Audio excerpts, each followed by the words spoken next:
Hello అందరికి ఈరోజు మా ఇంట్లో లంచ్ ఏంటో తెలుసా?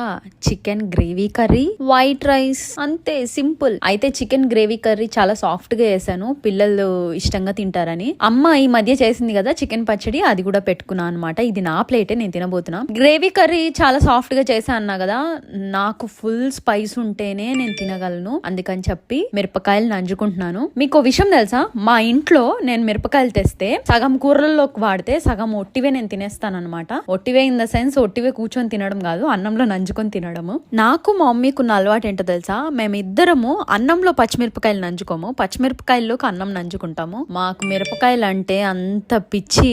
జనరల్ గా నాకు ఇష్టం లేని కూర ఏదున్నా అందులో పక్కన మిరపకాయలు పెడితే ఊహు అనకుండా మొత్తం కుమ్మేస్తా, వాటి మీద ప్రేమతో. అంత ఇష్టం అనమాట. మీలో కూడా ఇలా ఎవరన్నా ఉన్నారా మిరపకాయలు బాగా ఇష్టంగా తినేవాళ్ళు? నేను ఇంకో విషయం తెలుసా, సమోసాలు ఆ మిరపకాయ కోసమే కొంటా. ఇదైతే చాలా మంది కనెక్ట్ అవుతారు.